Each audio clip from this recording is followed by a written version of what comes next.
So for however many milligrams you have, it's going to be a 50-50 racemic mixture between D and L-amphetamine, and that's why Vyvanse has been emerging as a more pure form of Adderall in recent years. The newer analogs, they're getting away from the amphetamine backbone, and they're looking into a lot of halogenated agents. This one, clonidine, is the 79th most prescribed drug last year. It treats ADHD as well as a few other, like narcolepsy. And you can see the structural activity relationship between it and norepinephrine by working on androgen receptors, and acts as a competitive inhibitor by blocking out with higher affinity.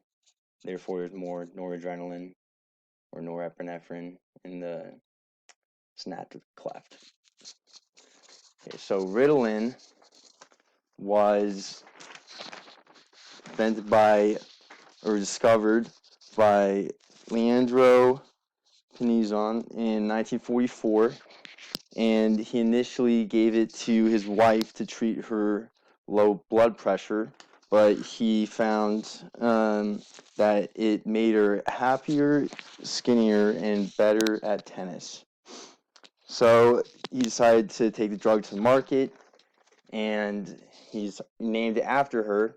So it was Ritalin for a long time, and then when it came to the U.S., they decided that they didn't like that, and they took off the E to make it more catchy sounding, which evidently was a very good marketing move because it did extremely well and had essentially no competition until the 80s and 90s. And then the other fun fact is just how long amphetamine can stay in your system under slightly to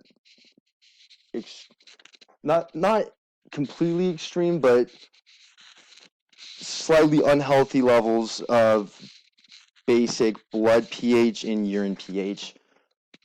So the normal half-life for D-amphetamine is 9 to 11 hours, and under basic conditions, the half-life can increase up to 34 hours. And the kidneys eliminate 30 to 40%, the 30 to 40% of the amphetamine is excreted through the kidneys, and that can decrease to as low as 1%.